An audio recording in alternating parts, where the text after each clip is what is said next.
About to get it crack-a-lacking. Our, so this is a great class, man. I always love giving this particular class. I consider this to be a foundational class. And what I mean as foundational is because everybody essentially deals with these particular energies. Like, you can't not really deal with it. Even if you're really not a believer in Orisa or Ifa practice, you can question whether God exists. You feel what I'm saying? Like, I don't know about you, but I haven't actually seen him face to face. Like, hey, what's up, God? And he be like, hey, what's up, man? Not that I can remember, at least, And you can even question whether these Orishas exist. You know what I'm saying? You might not have seen no Alegba or no Shun or experienced them, right? If you don't have an understanding of what that energy really is. But when we get to talking about Egun or the ancestors, you done met them. You done spoke to them. What do I mean? Well, your mother and your father is your first ancestors. Like, you literally can't get here without them. Ideally, you've had a conversation at least with them. And for, hopefully grandma, grandpa, aunties and uncles and those who may have passed before, and these being our ancestors, we've had conversations with them. And we know for a fact that we would not be here if they hadn't took those steps before us, if they hadn't walked on the earth before us. So we know for a fact that these ancestors exist. And that spirit doesn't cease to exist. Like, it changes form, just like everything else in the universe. It changes form, but it doesn't cease to exist. And so when that spirit leaves that physical body, it doesn't cease to exist in the universe. And so where does it go? So we know that our ancestors still, there's some part of them that still exists or remain in the universe. So we're going to get to talking about a little bit of this today. You know what I'm saying? But before we even can really talk about Egun or the ancestors, we first got to talk about our own Ori. So this is, like I say, one of my favorite class to give. It's called the first two Ases, Ori and Egun. So what do I mean when I say the first two Ases? Well, as a human being, you get here with two Ases. Well, everything gets here with some form of Ase. It says the tigers got here with claws. The birds got here with feathers and wings so they could fly, right? It says, well, what did humans get here with? We got here with not just one Ase, but two.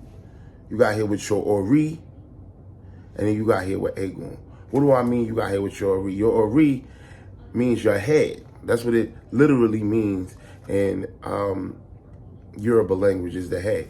But it really can mean so many things because, Yoruba is a double, sometimes a triple entendre. So when we refer to the Ori, we refer to this as that you have three heads.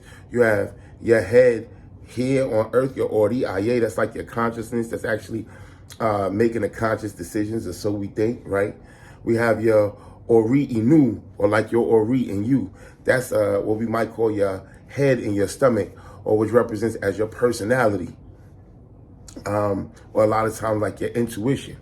And then we have your Ipori, or sometimes referred to as your Eleda. That's the part of your head that remains in heaven, or the soul, the part of your soul that remains in heaven, the part that remembers the conversation that we had with God, like we talked about in that first class. Now, when we start talking about our Ori, and how is your Ori, your Ase? Well, you got to think about this, right? There was a time when we was hunting elephants. And you think about it, how does a person kill an elephant? An elephant is like 7 times the size of a human being. Well, we get a stick and some vines and a stone and we make a spear. And then we get 20 of us and we jump the elephant. And that's how we would take an elephant down, right? So when I mean that's our Ase, because the elephant got tusks, the elephant got size. Our Ase was the ability to think, the ability to reason, which gave us the ability to put things together and conquer everything in the world. That's the reason why, as human beings, we're able to create buildings that are taller than your highest mountain, right?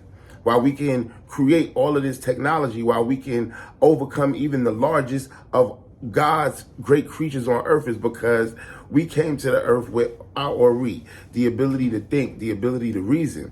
So when we talk about the first Ashe that we want to give thanks to when we wake up in the morning is we want to say, I go Ori, right?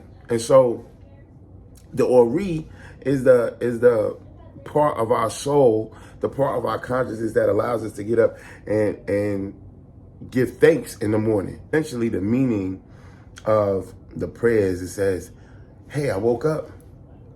Toes, you wiggling? Fingers, you wiggling? Hey, y'all hear me in the other room? Okay, great. Everything is good. Because it says somebody, I give thanks. It says somebody woke up and their fingers wasn't wiggling, their toes wasn't wiggling. They went to call somebody in the next room, it wasn't wiggling. It says, thanks, Ori, for the fact that I woke up and all of my fingers were still working, my toes were still working. And I'm thinking, and if I could give thanks for that, then everything else that I run into in the day is a blessing. Even if I run into a problem, even if I run into a situation or a circumstance, the fact that I know that my fingers, toes is working and I'm functioning, that my head is working is a blessing. And so when we give thanks in that way to our Ori as the first thing that we do, it makes it easier for all of the other things to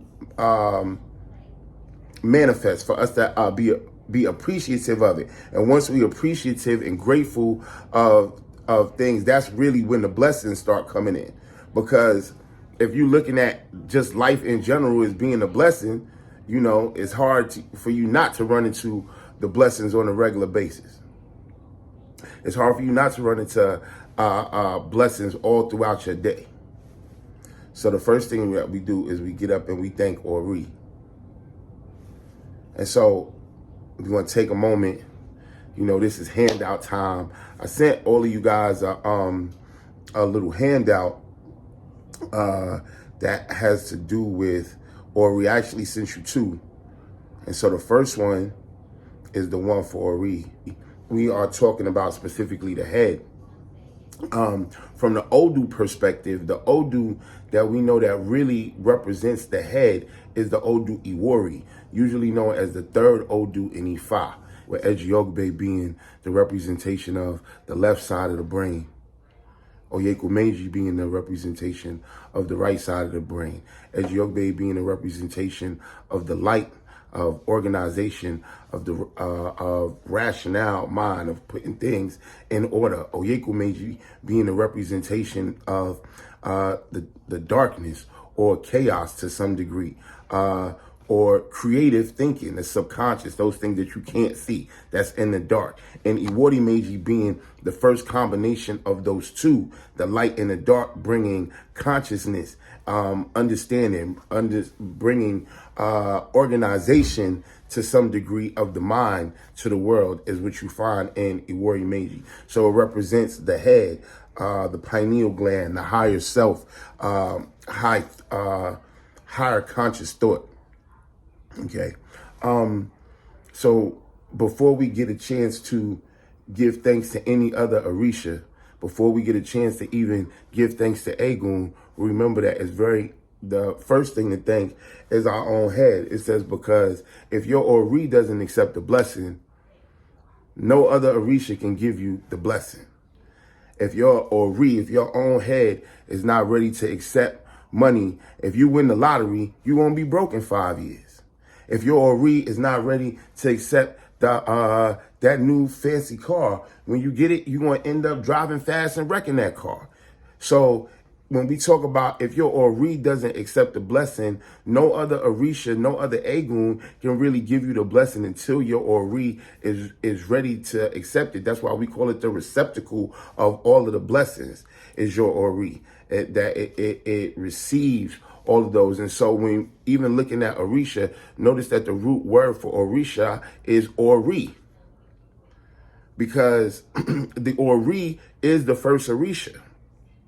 That it allows all of the other blessings that Egun, Orisha, and even Olodumare, all of the energies are presenting to you in order for it to manifest. Okay? So, you know, there are a number of ways that we take care of the Ori. the main one after doing, you know, prayers to your own Ori is what we call a head feeding. A lot of times this is referred to as a rogation, right? From the Lucamine side of it, the Afro-Cuban side, a lot of times you'll hear, oh, let me go get a rogation. My mom used to call them a head rotation. It's like, oh, you need to go get your head rotated, boy. But the rogation, or from the traditional context, the kabori eleda, or kobori, is quite literally feed your ori, or to serve your eleda, that part of your soul that still remains in heaven. And so this is done in one way. From the Afro-Cuban side, you'll see us a lot of times do this by 2 white plates, 2 candles, a brown coconut, usually some shea butter, some effun, and sometimes there are other various ways, because your Ori accepts all types of offerings depending on what may be called for. But that's a lot of times the standard rogation or head feeding that you'll get through the Afro-Cuban side. When receiving a Kobori Eleda, when it's prescribed through divination from the Ashese side, or the more traditional side, a lot of times this is once the ceremony is done, when you're, as opposed to using the 2 white plates and a mat, it may be a specific item where you're sat on the mat and then it's presented to your head, and then Obi divination is done essentially to your Ori. There are times when the Ori is directly fed. There are times when it may directly be fed Eje Bale in certain circumstances. So there's a variety of ways in order to what we call feed or propitiate your guardian angel, or your what we call your Eleda, your soul in heaven. And when doing this, the ceremony is represented by actually physically feeding your head. So when we talk about the environment of each Orisha, right, the environment for the Orisha Ori would be generally your actual physical head, right? And so we're actually physically doing the ceremony to your physical head, but it's really spiritually representing feeding your head in heaven. So most of the time when you go through this ceremony, the ceremony won't be complete until you have gone to sleep after the ceremony. It says, why is it that we going to sleep after the ceremony and for this to be complete? Because it's when you sleep that all 3 of your heads, so to speak, are in alignment with one another. Your consciousness is at rest. Your intuition, or your stomach, your personality is in alignment with your head, and your Eleda is in alignment. So at that point, it says that your guardian angel, or your Eleda, can receive the blessing, can actually see the blessing that's been physically given to your head. So that's generally when that ceremony has been completed. So, you know, you have some of us who have to have regular head feedings over and over and over again. Some people who may have to have 100 head feedings in our life, because we have to continuously ensure that our head is in the same orientation as our destiny, that we're not getting off our path. There's certain Odus and Ifa that say that, you know, maybe we didn't make the Ebo before we left heaven. And so our Ori needed to be constantly fed or constantly propitiated in order to make sure that we are always on the right path. So there are a variety of different ways that we go about making sure that we are in alignment with our Ori. So now once we talk about Ori, and we talk about the first 2 Ashes, right? The Ori is the first Ashe. It's the ability to have critical thought, to think your way out of a situation, to build a tool that will assist you in going forward. Because Orisha is essentially the tools for your spiritual evolution. And the first tool in that evolution is literally your own Ori. So now we get to what's the second Ashe, right? Well, the second Ashe is Egun, or our ancestors, is what we represent as our, or your feet. So how you call them the first two Ashes? Your head and your feet. Well, we've discussed what your head is, right? So now let's discuss your feet. It says that before you took a step in this world, your ancestors took a step in this world. Let's think about that for a second, because that's really what that is. Before you took a step in this world, your ancestors took a step in this world, took 1,000 steps in this world. And that means your mother and your father took a step into this room, into this world. Your grandparents took steps into this world. Your great-grandparents took steps in this world and provided the road and the path for you to walk on. So how can we go forward without having their permission, or their blessing rather, in the things that we do?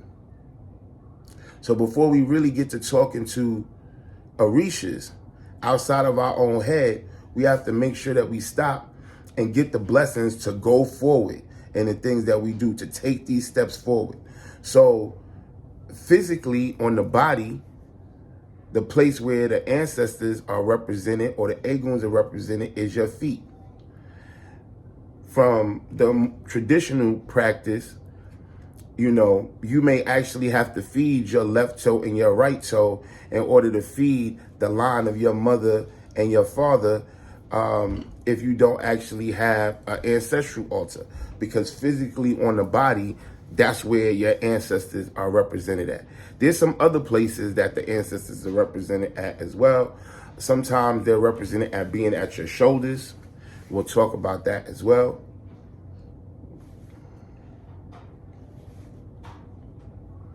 All right. So we had lost some people in the room and some people got back. So I'm going to run back. So now we're talking about Egun a little bit, right? We were talking about the first two Ashes. Now we're talking about Ashe number 2. It says the human being, we get to the world with 2 Ashes. You can't get here without these ancestors. And so none of us arrive here alone, so to speak. So before we get to praising Orisha, pretty much at every ceremony you'll see we're going to stop and we give praise to the ancestors. So how do we do that? Right? Well, the first thing that we do before we eat generally is we drink. So it starts with what we call the libation, right? Which is just water, a sacred thing.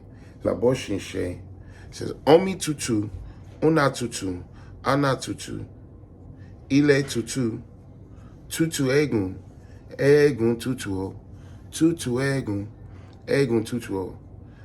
I'm saying cool water or fresh water, cooler road, cooler path, cooler earth, cooler egun, or cooler ancestors.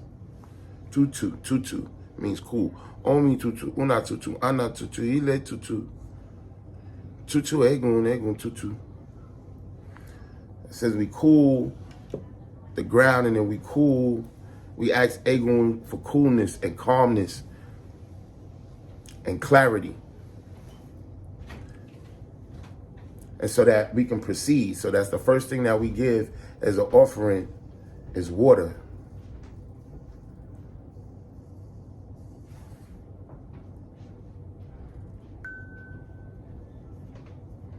So some of the other things that you give is an offering. And when y'all check out the handouts, I listed a few different things that you can use as an offering for Egun. Egun takes pretty much all foods. It says before you eat, they eat. So one of the traditions that I grew up doing is that I grew up with what we call an Egun altar in my home. It was what we have a opaiku, an Egun stick. And at that Egun stick, there was always a plate of food. When my mom would cook, she would take everything and she would have a little saucer with a little chip on it. She would say, hey, son, go on and feed Egun. And I have to go over to the Egun stick and put the food down and light the candle and put a glass of fresh water, light a cigar, and tap the stick. And then I would have to say my prayers. And so you say, well, what are the prayers? Well, the prayers were simple. It would say, y'all can check this. It's the Ibayes. which is to say, I pay homage to. It says, Ibaye.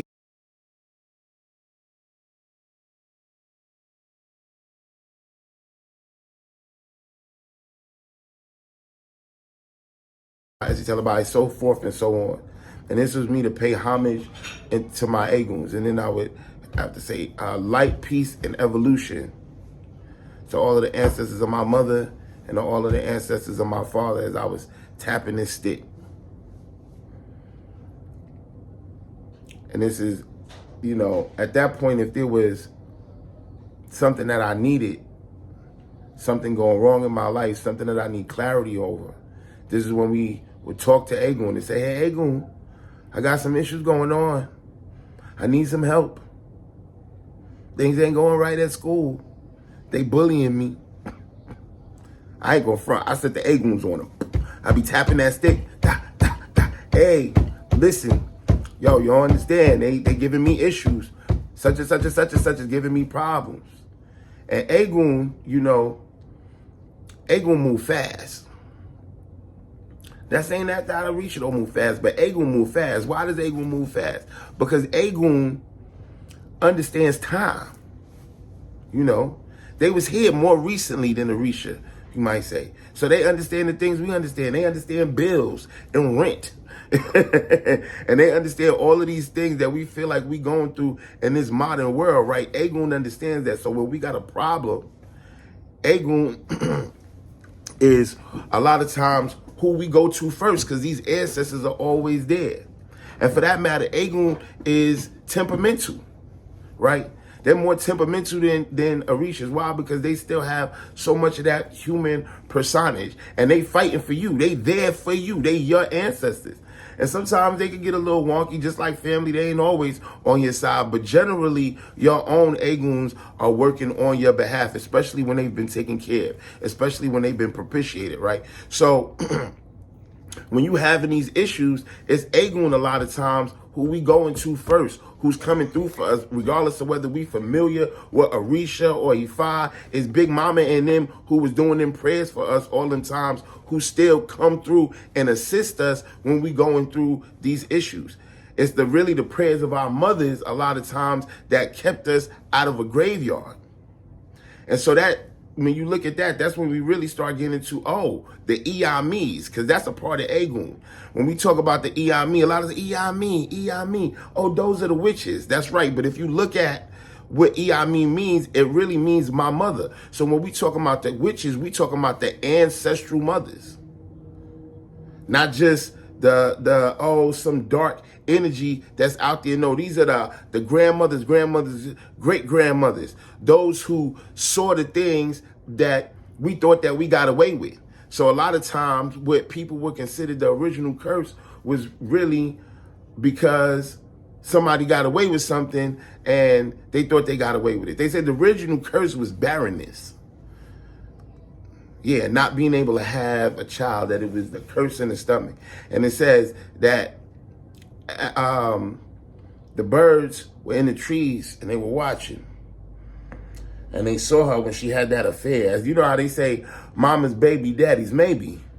It says the original sin was the infidelity and the adultery, and the fact that nobody knew that this child wasn't the child of the fathers, but that the witches knew. And so they caused the miscarriage and they caused barrenness. And so that's why oftentimes when you hear that a woman miscarries, especially in the early days, you would hear that, it was witchcraft or witchery afoot, especially if a village, a bunch of women started not being able to have children. They would say it was a curse, that the curse of barrenness. It says, well, how did the first curse get born? It was born through the infidelity or the sin. And so what's a curse to some people is a miracle to other people. And so when looking at the representation of the witches, while a lot of times it gets a negative connotation, these are the representation of the ancestral mothers. These are the ancestors. These are the Eguns. It's that Eguns come in so many different forms. So when having a issue or a problem in life, a lot of times it's Egun who we are praying to, who are answering our prayers, who are coming forth to assist us. And oftentimes, the issues that we may have also come from a spiritual aspect. Sometimes people pick up what we call an Egun Buruku, or a negative spirit. Why? Because tortured spirits and unhappy spirits tend to linger. They tend to linger around on Aye, on the earth, longer than other spirits, because they have unfinished business, so to speak, right? Those who left here unexpectedly, without finishing what their destiny is. And so in that aspect, there's definitely more spirits than there are living people connected to this planet. And so why do we have to maintain what we call spiritual cleanliness and cleaning ourselves off regularly, so that negative spirits, those that aren't necessarily connected to us through blood, aren't affecting us in a negative way? So you'll find that, certain people are more sensitive to that particular energy than other people, especially women, a lot of times being the ability to be vessels.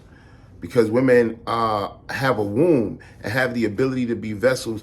Oftentimes, they are easier to be mediums, right? To be able to be possessed or embody the spirit, a spirit of someone else, because they have the ability to.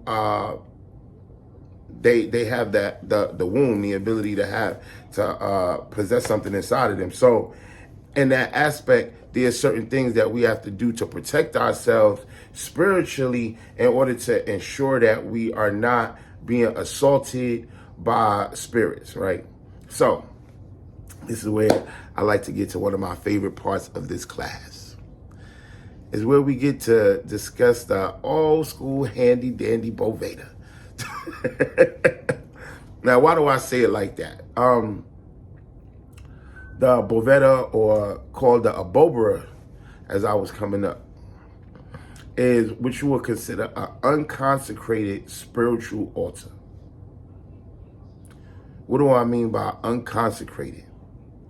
Meaning that the Boveda is not a spiritual altar that has to be made by a priest. The Boveda is not a spiritual altar that has to be fed any type of ejebale or blood sacrifice in order to incarnate it. Though it is a representation that embodies a living energy, the same way Orisa is a representation of a living energy. It doesn't have to be born because it already exists. So when discussing the physical representation of a Boveda,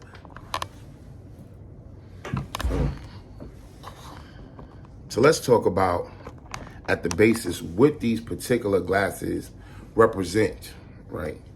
And there's a number of different configurations for the spiritual altar, for the Boveda. The way that I was taught as a child was to take the middle glass, which is the tallest glass, and to present it to my forehead, right? After I had cleaned the glass and sanitized the glass and cleaned it out with, as I came up, it was generally ammonia and water to break anybody else's energy. We set it to our forehead, or your Iwaju, say, I dedicate this glass to Olodumare. Or I dedicate this glass to Olofin, or Olodum. Then we take the glass that was on my right-hand side. I dedicate this glass to all of the ancestors of my mother and my father. And then the third glass, on the other side, I dedicate this glass to all of my aids, guides, and protections.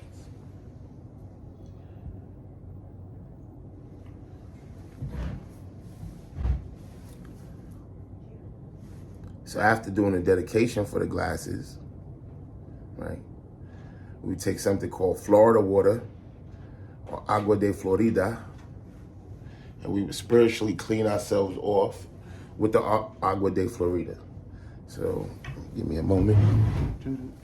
See if we got a little Florida water up in the tree.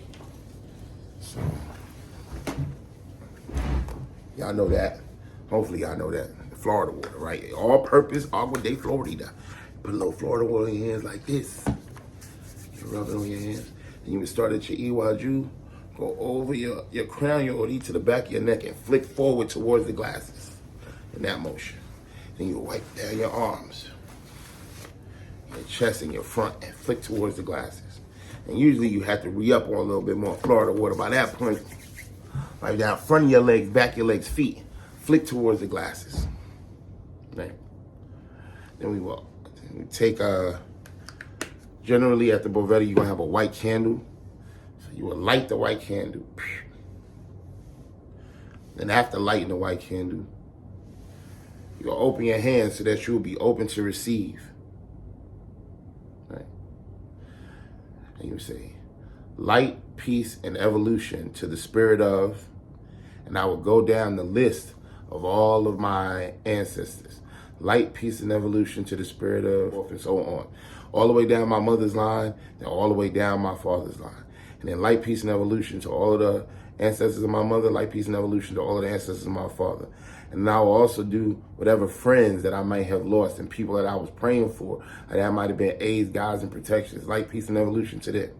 And at that point, that's when I start talking. And I start laying on them, whatever it is that I needed, whatever was on my heart, whatever I needed clarity, understanding, wisdom, or guidance for. And you open yourself up to the light and for them to give you clarity and understanding and wisdom. Sometimes I would mix in a little of the Lord's Prayer, Our Father who art in heaven, hallowed be thy name, thy kingdom come. Why do I use those prayers, you ask? Because I know that some of my ancestors were churchgoers. That's what they did. That's what supported them, right? And so my understanding that was what they did, I understand that they my ancestors and I'm paying homage to them. This at that altar ain't about me.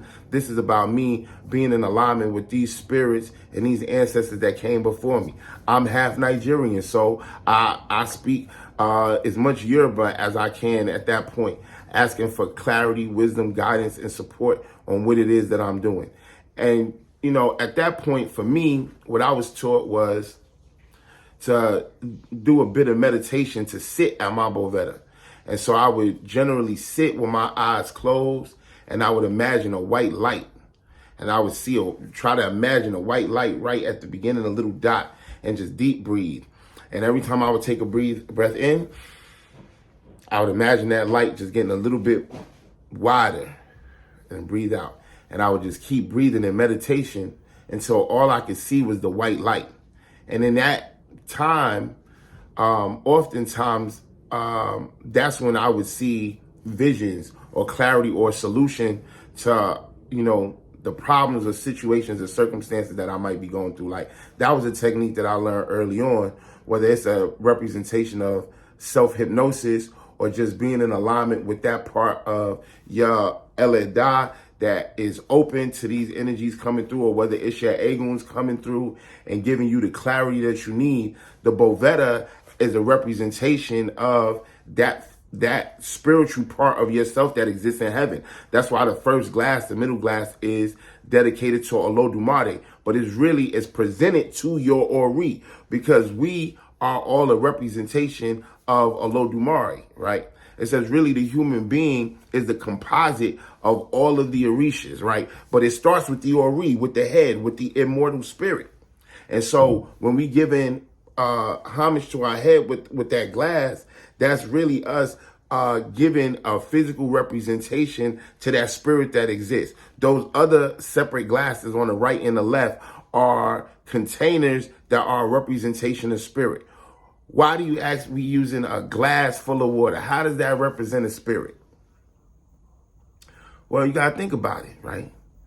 It says the human body is about 75% water. It says the last vessel that a spirit was in was a body, which was mostly water.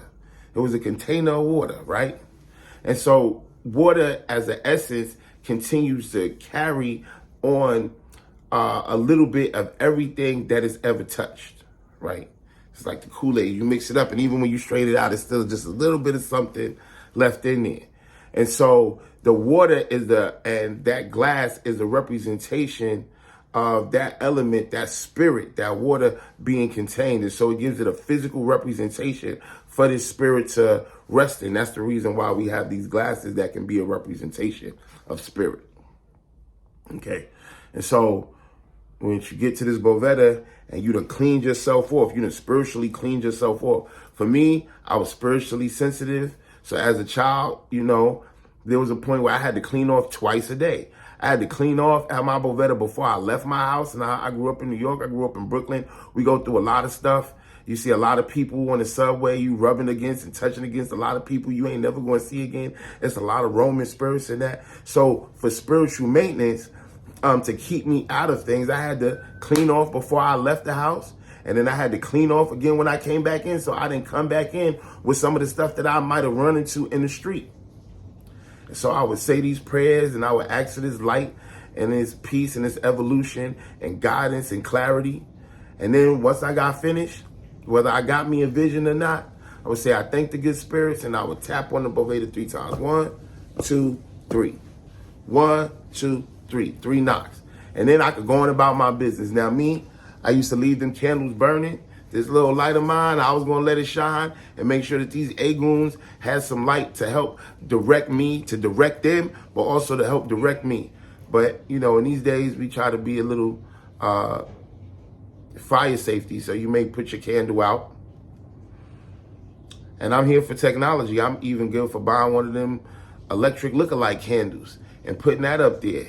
And so that that Egun or that altar always has some light on it, or that you're lighting the way for these ancestors to be assisting you as you going forward, so that they're continuously lighting the way, so that they're continuously providing clarity, so that they're continuously providing guidance. Okay. For those who go further in Espiritismo, which is neither specifically Afro-Cuban concept or Nesheshe concept. Right, when we get into the Boveda, like the Boveda is not particularly, it don't come from the Cubans. It's like, well, where does this come from? Well, it really comes from this French dude named Allan Kardec, who was considered a great medium and helped to really carve out this understanding in this system. But you got to understand that everything is connected to each other. So from the Esheshe aspect, we still have mediums. You have the Egungun Society and the representation of the ancestors in that aspect, and how we propitiate the ancestors and how they come out to bless and greet and clean the negativity from the community. When you receive a opaiku, or what's commonly referred to as the Egun stick, most often, once it's completed, the way that it's dressed will resemble the masquerade from traditional Yoruba land. When dealing with the Boveda also while being a representation of your head, is also a representation of these A's, guides, and protections, which are often your Eguns and your ancestors. One way or another, we're going to deal with this Egun. One way or another, you're going to deal with your head. You can't get away with it. There's no place that you can go without your head. Anybody I know, someplace, Andy, someplace you go without your head? I don't know no place I go without my head. So we have to make sure that before we get a chance to talk to any of these Orishas, before we even have the opportunity to communicate with the Orisha, we got to make sure that we in alignment, ideally with our own head as much as possible. Then we get this permission from these Eguns or these ancestors, and they're going to be there. They're going to be there. They're going to be there whether we agree that they exist or not, because we literally couldn't be here if they wasn't there. That's why we call it the first 2 Ashes, your head and your feet. And, sometimes that's all you got, right? But you got here with that. And so if that's all you got to take care of, then you take care of those things first. And then all of the other blessings and all of the other array and all the other good things can start to manifest themselves. All right. I want to open up the floor a little bit for questions. I know I sent y'all these very long handouts. I don't know if you really got a chance to read through the handouts, because there's a lot of information in both of these. One thing I did want to touch on is I like to make sure that all of our classes are not just talking about the conceptual aspect of the Orisha, but are also talking about the practical application, right? So before we go too far, we talked about what to do for your Ori.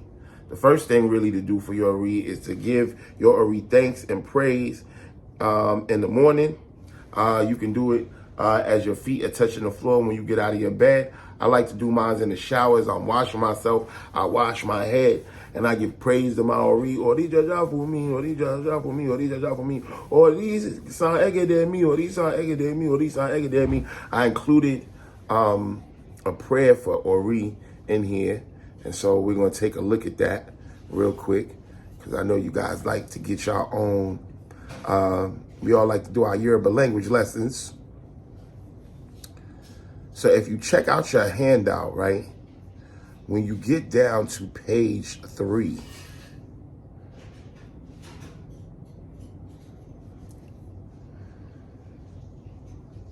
we're going to go over this quick prayer. You know, we like to make them quick and simple, but all of the quick ones are very, very powerful. So it starts, you hold your head,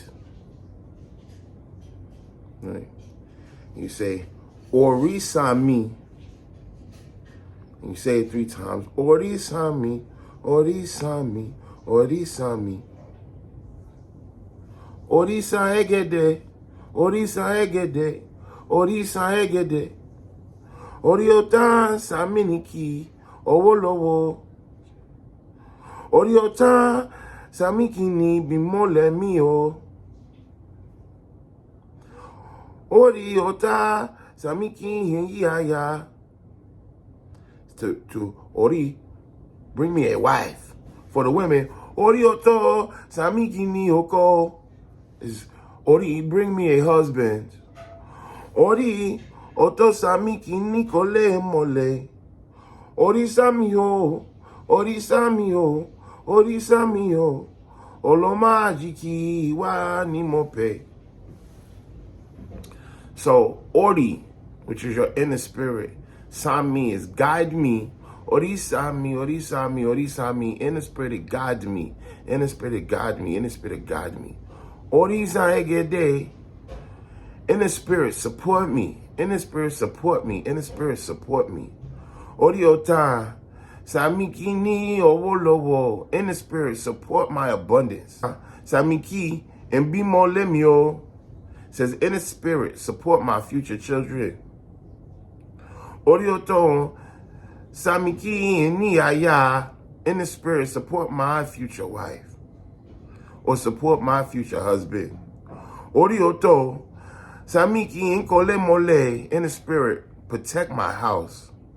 Orisa mio, Orisa mio, Orisa mio. Inner spirit guide me. Olomajiki, protector of children. Iwa mope, my inner character is thankful. Ache. So this is you know, I like to paraphrase sometimes. Orisa mi is a prayer in and of itself. Inner spirit guide me. Orisa mio, Orisa mio, Orisa mio. Orisa egedemi, Orisa egedemi, Orisa egedemi.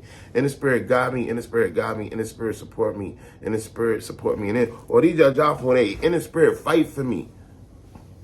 I mean, my head fight for me. And so this is a prayer you can use. You can break it up or you can use it all together.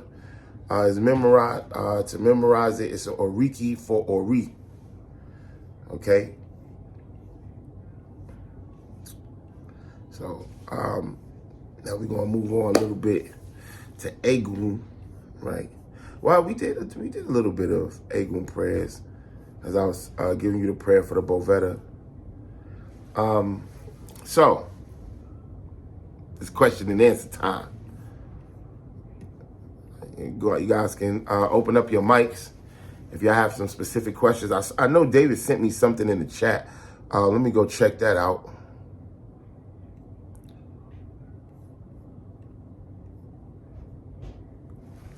So David was asking, why do you put fresh water and candle on the altar?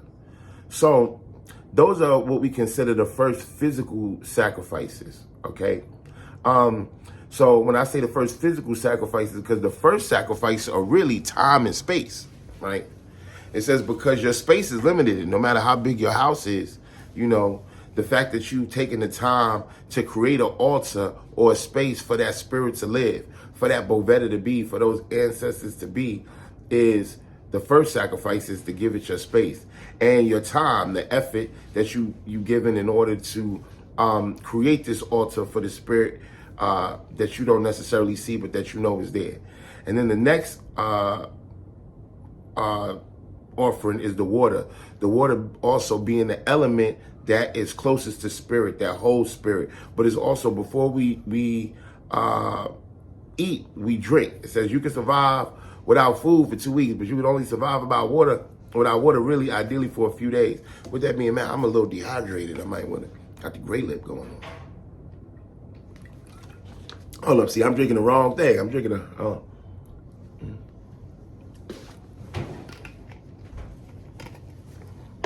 This is what you get when you get it live. All of this probably gonna be edited out. You know what I'm saying? So, but anyway, all right. Yeah, I know. I got jokes. So,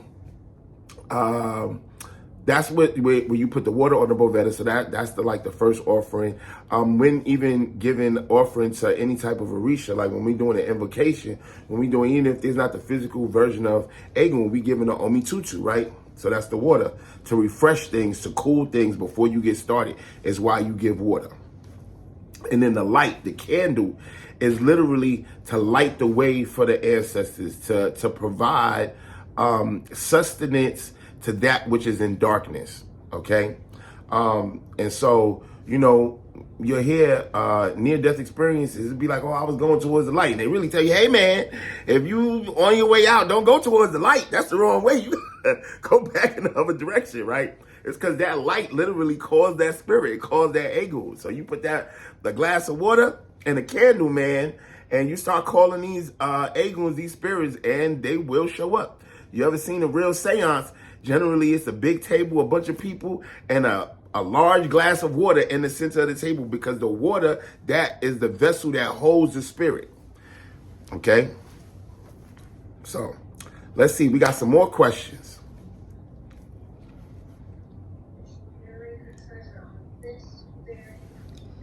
Give me 1 second. Okay, hold it. Was that Shamika? You might need to speak up a little bit. I think I'm the only one that unmuted. I was just raising my hand. Oh, that must have been the babies in the background. Okay, so what's the question?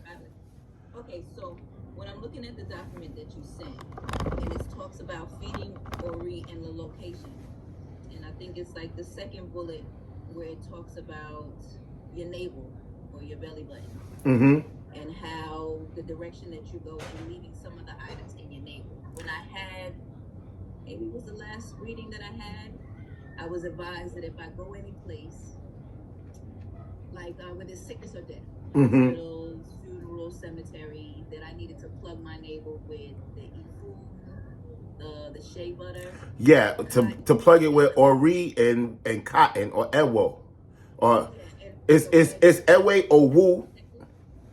It's Ewe Owu, which is cotton, Ori, which is shea butter, and Efun, which is a special kind of white chalk. So what you would do is mix a little Efun in with the shea butter, plug your navel with that, and then put the cotton over top of that. And then really up over that, you wrap your navel with a red cloth.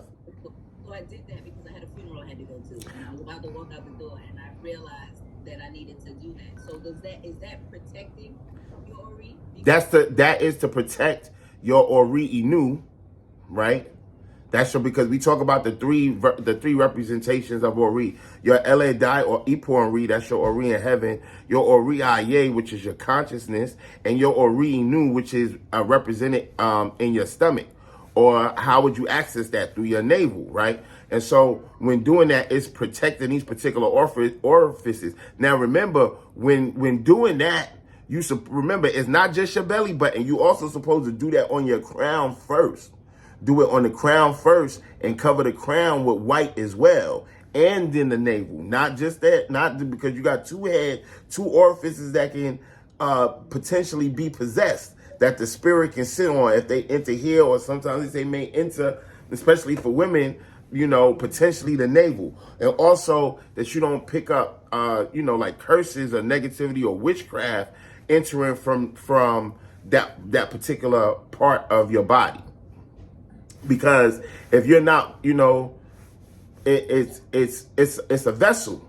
It can be something can go in there. If not a child, something else could potentially live in there. And so this is the reason why we plug that when going to a cemetery or hospital or anything where the potential for negative spirits might be, right? So when talking about this, we can't jump over the fact of the Egun stick. Now we done talked about Ori, we talked about the head. We talked about Egun from the aspect of the Boveda, which also represents the head and, right, the Ori and Egun to some degree. But also, let's talk about the consecrated ancestral altar, right?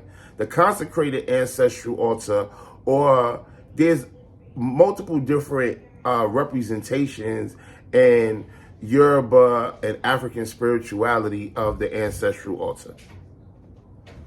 The one that I'm most familiar with, and is you see, I would say probably most often on this side of the water, is what we call a Opa Iku, Opa Siku, Opa Kuku, which essentially means the stick of the dead, right?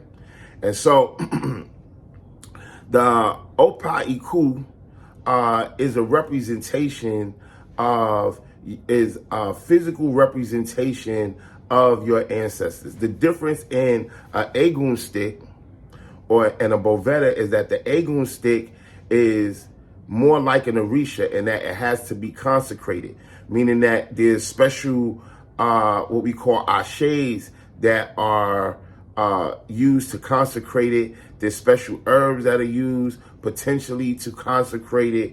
There is Eje Bale or blood sacrifice that is used to consecrate the ancestral staff, right?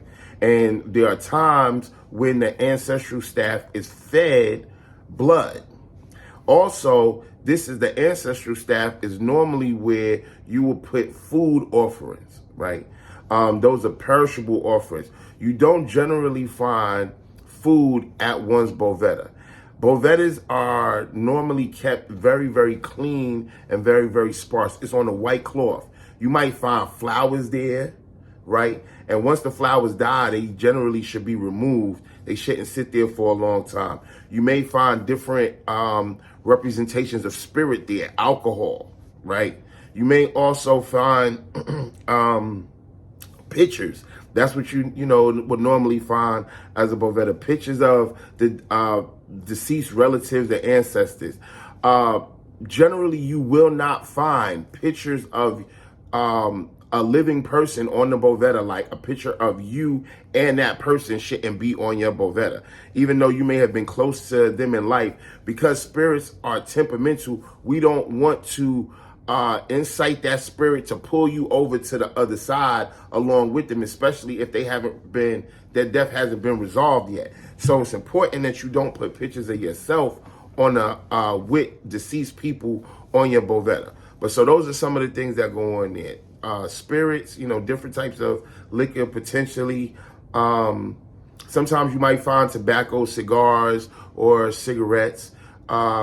Occasionally you may find some type of a trinket or something that belonged to somebody that was very close to you who may have passed away, like a handkerchief or a ring or something of that nature. You occasionally will find on a Boveda. And those are good places in order to hone in on that particular energy so that it's not just all over the place. Like, a lot of people have taboos where you shouldn't wear deceased people's clothes or deceased people's jewelry because it also continues to hold part of their spirit and that can potentially affect you. But the Boveda is a place that you can leave those particular items that are sentimental or that call that spirit or make you feel like that spirit is close to you. But an ancestral altar, an Egun altar, where the Egun stick is, or if you have the more Asheshe version of Egun, which is it's a special Egun that's made with 9 sticks and a red piece of fabric. That's another version of Egun.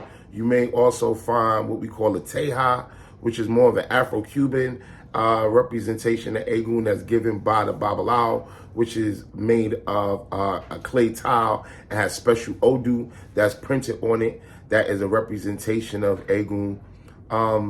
You also have the traditional literal Asheshe Egungun masquerade, which is people who have been initiated to the Egungun society, which is a actual egg-based society that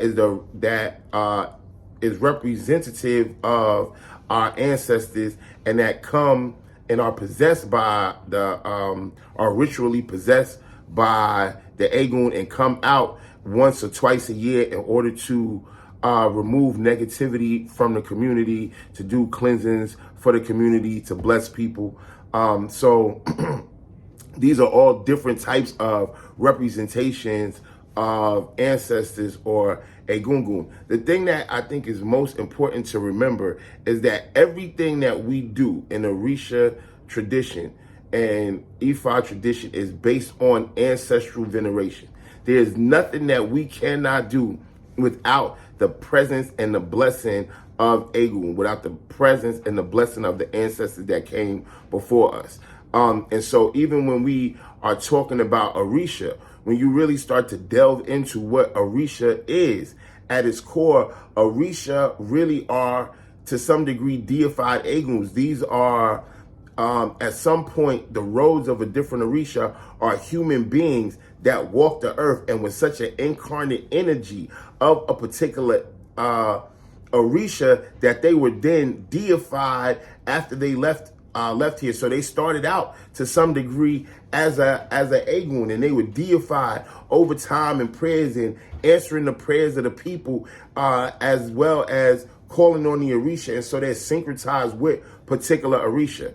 These are some things that we'll talk about in some of these later classes, right? But the basis for Orisha is Ori. When you break down the word Orisa, Orisa means a selected Ori, Orisa. So these are the heads that were selected to understand that they have been deified. And so they're a representation of that energy walking on earth. I think that might be a little bit for another conversation, another class on another day when we start getting into what that is. But it's to understand that there is nothing that we cannot do without you having the blessing of our Egun. So you can't go anywhere, obviously, without your own head. It's the head that governs the body, not the body that governs the head, right? And once you have the blessing of your Ori going forward, is to seek the blessing of your own Egun, your ancestors, so that they can open the doors for you, so that they can co-sign all of the things that you're going to do in this life. And then we can start getting into, okay, now let's talk to some Orisha. All right. I want to thank everybody really for this class, being here with me for this class once again. Obviously, we got some time still on here, even though we're a little past the hour, but I feel like this is such big subject matter that it definitely deserves some questions and answers. So if you guys have some questions you want to get some answers to, now's the time. Baba, what about one? Have you ever heard of anybody receiving ancestral pots? Yes. So I have heard of people receiving an ancestral pot. I personally, the ceremonies that I'm familiar with are the ceremony to give the Opaiku. I'm familiar with the ceremony of the 9 sticks of Egun, and I'm familiar with the ceremony for the Teha.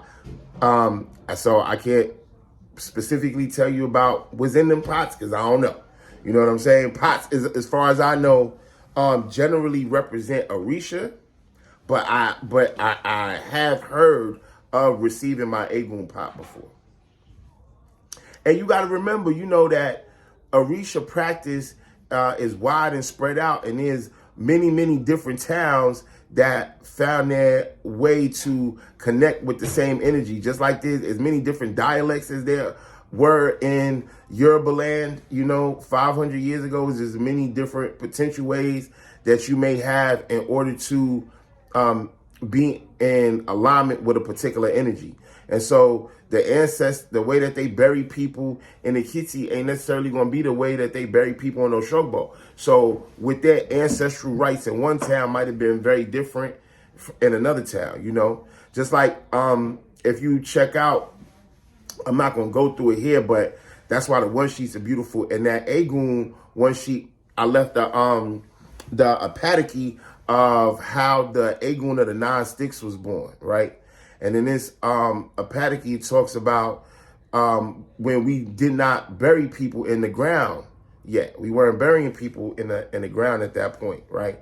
And in the story, the young brother, it comes time for his dad's funeral, and he ain't got the money for the funeral, so he just left his body at the base of a tree and went on about his business. And so he goes on about his life, but things just ain't going right, you see? And, you know, he's struggling. He can't make no money, can't get no wife, can't get no house. And eventually he goes to get a reading. The reader says, hey, man, this says the Egun of your father is pissed, bro. You ain't, he's mad. He says that you didn't do something you were supposed to. He was like, what do you mean? He said, well, you were supposed to do these funeral rites. And he says, well, how I'm going to do these funeral rites, man? I left him back in the town, 20 years ago. So he said, well, you better figure something out. So off he goes, and he has to go all the way back to his hometown. When he finally gets there and he finds the tree that he left his father's body under, is like the wolves and the animals and got to it. There was barely nothing left. There was only some bones and some tattered clothes. He could recognize it because his father, he had left him there in a red outfit. So he took the 9 little bones that he could find and the red tattered piece of cloth and tied them up. And that's what they fed. And then when they fed that was how that particular aspect of feeding Egun was represented by those particular 9 sticks. And so, one of the places that you can always take an offering to Egun physically, if you don't have an ancestral altar, is the base of a tree, right? So like when we talk about locations, like I said, it's always good to keep the practical side of it. Like we talk about all of the conceptual, but what do you do when you got to feed Egun, right? Well, one thing that you can always do is fix some food that you fix for yourself. If it's good enough for you, it's good enough for them. And find you a tall tree, ideally in a cemetery. But if maybe you got a prohibition against going inside of a cemetery, you can find a tree right outside of a cemetery. You could just find a tree in a grove. And at the base of this tree, you go and you knock on the ground 3 times, and you put your plate of food down, you put you a glass of water, you bring you out a white candle, and you ask for clarity, guidance, and assistance from your ancestors. Hey, who's here? I don't know. Did you not just hear somebody knock on the door? No, I didn't. And the light's not on. Look, she hearing them spirits right now. We start talking about Eguns, and the Eguns start, I go, oh, maybe that was me knocking, baby. Oh, I'm tripping. She had hit tripping. Look, see, she breaking down. She was like, who was that? So, that's one way that you can go in terms of a physical representation of Egun. If you don't have an Egun stick and you need to do a food offering to Egun, you go find a tree. You take you a plate of food, a white candle, some water. You knock on the ground.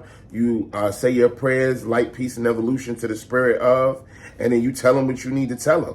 And then you ask them to assist you in bringing you clarity, fruition, and abundance in your life, or helping you to solve that particular problem. Another way, obviously, is leaving a little bit of food on your own plate. If you don't have an ancestral altar, but you can actually fix a plate of food and set it at an empty place setting, and say, speak to the Eguns and say, I'm setting this plate here for you, this food here for you. Or you can leave a little bit. If all you got is a little bit, leave a little on your plate for the Egun, and then take that and put that down on the ground and knock on the ground 3 times and say that I'm putting this for. Because when you're knocking on the ground, it's essentially calling the Eguns up from the earth to let them know that that there's food here for them. If you have an opa iku, like an Egun stick, one of the ways that once you have it, that you use it, is when you go to feed it, you tap it on the floor with the Egun stick. It says to wake the Eguns up to let them know that you calling them and you need their assistance, and that there's food and sustenance here for them on this side of the world, right? That there's water, that there's light, that there's food, but there's nothing that everything is a quid pro quo. So while I'm feeding you, while I'm giving you this offering, I'm also calling you and asking you for your assistance. So these are multiple different ways that you can deal with feeding the ancestors, because we all got them. So if you don't have the ancestor altar, the consecrated Egun stick, and you need to feed them, you can go find you a tree, right? Or you can leave it on a plate.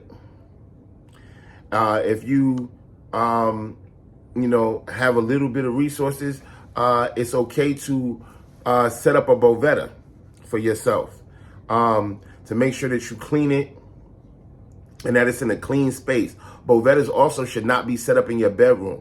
It shouldn't be set up ideally places where you're going to be having intercourse with people. So we tend to not set our bovettas up in our bedroom, but any other quiet, cool, chill place, a place where you'll be able to sit and get in alignment with your guardian angel, is a good place to set a bovetta up. There are some other aspects to potentially setting up a bovetta, especially if you have recently deceased people. There's certain things that you do in terms of raising your glass in a particular way, but we can save that for the expanded class on espiritismo and spirituality. Before we go on and close this class out, I want to ask, we got any other questions?